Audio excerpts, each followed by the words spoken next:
that he's not responsible for Jada's happiness. You know, she is responsible for that. She has to make herself happy before she can even know what someone else could do to make her happy. And it was some other part of the quote that I don't remember. I just came across it. And that's true. No one is responsible for my happiness. But I do feel like there is a form of I don't like the word responsibility, but just a human, just as a human, your ability to notice when someone has trauma, or notice when someone needs a little bit more TLC than you may normally give, or that you even think, oh, I don't understand it. You don't have to understand it. Just be human, have a heart, understand that. So I understand that I have to work that, but every time I feel like I'm in a good mental state, somehow it feels like it gets jacked up. And I see myself being more frustrated with my kids. I don't know if anyone else can relate to this. And I'm sure they say, you're angry the most at the people you love or the people in your house. And my kids really, my patience with my kids are pretty slim. And listen, I got teenagers and I talk to other parents and they're like, girl, you're not alone. Like, these teenagers will have you ready to, you thinking like, yo, this is my child, right? This is my kid. And, don't get me wrong. I don't need perfect kids. There isn't even such a thing. No one has perfect children. But they definitely help add to my stress level. Like bills and job, and this is not enough. No, your kids want to add to it. I have, the one who likes to mumble under her breath. Hands are always out. Hands are out. Can I get this? Can I get that? But what are you doing for what you want? They don't seem to understand the concept of consequences. Like, no, you lost your phone because you didn't do your chore. And, and I feel bad because my kids have been through a lot too. Obviously, anything I go through, my kids go through. They have had to witness me being abused and been disrespected, and they've had their life uprooted because of the choices I've made. I've moved a few times, and they really didn't have a say in that. And there is no perfect parent either. Just like there's no perfect kids, there's no perfect parents. As parents, I'm talking about the good parents. I'm not talking about unfortunately, guys, I'm not a drug addict and I'm not an alcoholic and I don't have any of those issues. So I cannot speak for those parents. I'm not talking about those parents that have separate demons. I don't have that experience. I'm just talking about us everyday parents who, do not have any type of substance abuse. But, maybe you have been in a few relationships that weren't good, abusive, or, I'm not talking about the parents whose kids have, been sexually assaulted by family members. I'm not talking about any of that. I'm just talking about the parents who there's nothing really major going on except, like I said, if you've had some trauma, but there's no such thing as a perfect parent. But us regular everyday parents who don't have any of the extra additive, we do everything we can for our kids. We try to balance our lives around them, and we make decisions, and whether it comes to moving or switching schools or not letting them hang out with a certain person, whatever it is, we do what we think is good at the time. And like I said, every decision may not be the right decision. It's a decision I'm making right now, and I got to go with my gut, and this is where my gut's telling me to go, and that's just what I do. But and later on down the line, maybe we realize, oh, you know what, that probably wasn't the best decision, but that was just the decision I made at the time. And I know as a mom, my kids have always been my priority. I've made countless sacrifices for them, and they didn't ask me for it, of course, because they didn't say, hey, give birth to me. No, they're here, and you have to make sacrifices as a parent. Sometimes it just is what it is. And sometimes I just don't feel appreciated by them. And I'm sure there are other parents who can relate to that. It's like, you don't see the sacrifice that I made. You don't see that I, took 2 days off of work to go to this parent-teacher conference, or I took time off of work to, see a play, or I took time off of work to let you go pick out a dress or let you hang out with your friends. This is money. These are things that have to get paid for. You don't see that maybe tonight I didn't eat the same chicken and mashed potatoes and broccoli that you had tonight because I didn't have enough money for all three of us. I only had enough to feed the two of you. You're not paying attention to that. And I get it. Obviously, we can also, as adults, say we didn't realize the struggle our parents went through. Until you're older, until you have children of your own, and you're like, damn, my mom did a lot. My mother and my grandmother did a lot. And it's as if as when you're a child, you don't see the hard work, you don't see the struggle that your parents went through. And when we're young, we take our parents for granted, right? We think money grows on trees. As my mom used to say, you think money comes out my ass. But I honestly think I appreciated my mother and grandmother so much because I saw the sacrifices they made for me and my brother. And I may have gotten in trouble as a kid a few times growing up. All kids do. Like I said, there's no perfect person, child or adult. We all make mistakes. We all have to learn. That's what life. That is the glory of life. Learning from your mistakes, giving things a try, going with your gut, taking chances. You know what I'm saying? That's what life is about. But I was always helping out around the house, and my mom can vouch for that. My grandmother can vouch for that. I used to clean up after myself. I used to clean up after my brother. I used to clean up after my mom if I had to. I didn't want to add any stress to my mom. It made me happy to see my mom, to see her come home from work and not have to be like, why is this mess on the floor? Why is your book bag in the kitchen? Why isn't your clothes put away? How come you didn't take anything out? My kids literally walk around like they're the ones that make shit happen. No lie, guys. Like, my kids definitely feel like they get up, they go to work, they come home, they cook dinner, they do laundry, they Uber themselves around because I'm an Uber. They pay all the bills.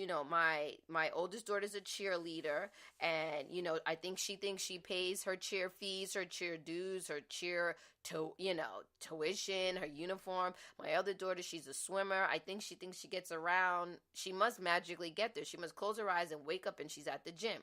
Or, she has like all these little game systems, and I think she just thinks I find them. Maybe I go to the dumpster and there goes a Nintendo DS. Let me just pick that up.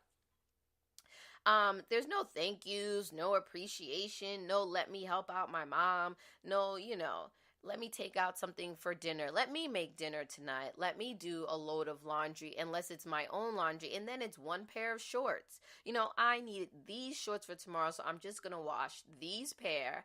And that's it, and then, I'm just going to keep going about my day. And I don't feel like I want a lot from my kids. I think I want what all parents want, right? You want appreciation. You want a little help around the house. You want them to acknowledge that, you don't wake up this way. You know what I'm saying? And I want my kids to be, respectful and kind, and I want them to get good grades, and I want them to be happy. I want them to be happy in whatever they're doing in their life. I don't care if they flipping burgers. As long as they're paying their own bills, they living at their own spot, and they got their own form of transportation, they can do whatever they want to do. But I just want them to understand that this shit is hard, and it's hard when you have to do it by yourself. And by myself, because it does take a village. And listen, I have a very nice village that has helped me out over the years. My mom and my grandmother being the number one people who, like I said, my mom has a job. My grandmother's retired now, but she was full-time nurse when I had my daughter. And, if they could help me, pick up and drop off, I'd be, once I started working or when I started going to college, I attended John Jay College of Criminal Justice, and they have a daycare center in there. So I would, drop her off at the daycare, go to class, then go back to the daycare to breastfeed, and then I'd go back to class, and then I'd get home, and then my grandmother would be home, and she would, watch her while I tried to study. And then once I started working, I would drop off at the babysitter on my way to work, then my grandmother would pick up on her way home from work. It worked out. And then my mom, once she moved out of New York and moved to PA, she used to every other weekend, if she had a couple of extra dollars, she'd come and pick the kids up for me and let me have a weekend to myself. And then even in the summers, she'd be like, you want me to keep them for a couple of weeks in the summer? This way I could work overtime, because when my kids went to Catholic school, I would be able to work overtime, and it'd be extra money that I could get uniforms and, pay the first 2 months of tuition off, things like that. My mom would 100% help out with, and things like that are great. Without them, I have no idea where I would be. But what I was basically trying to say is that the thing is, I still had to work with their schedule, right? You don't have someone there who is doing all of the full-time hard work that you're doing, right? The fathers are off doing their own thing, moving around. I was just telling somebody the other day, my oldest daughter, the 16-year-old, her dad moved to Florida. I don't know how old she was. Let's say maybe 2 or 3. I don't really remember. That's not the point of the age, but she was young.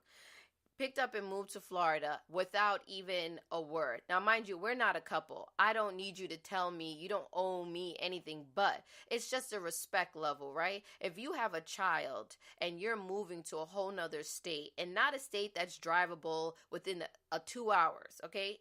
Anything more than 2 hours, it don't make no sense.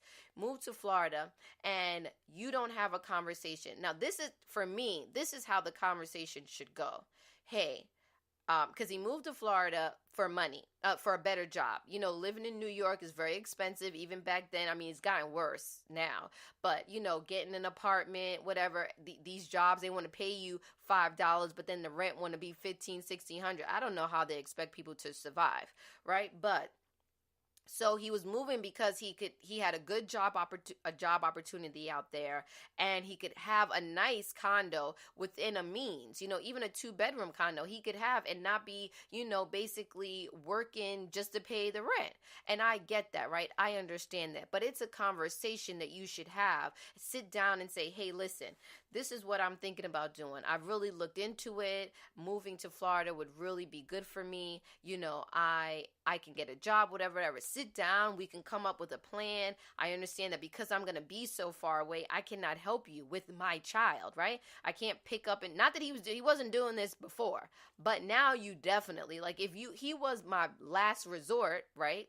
You're the father, you're the last resort, but you were still a resort because we lived in the same state, right? So if something really came down and there was no one available, I could have at least called, right? But now I can't call at all because you live in motherfucking Florida.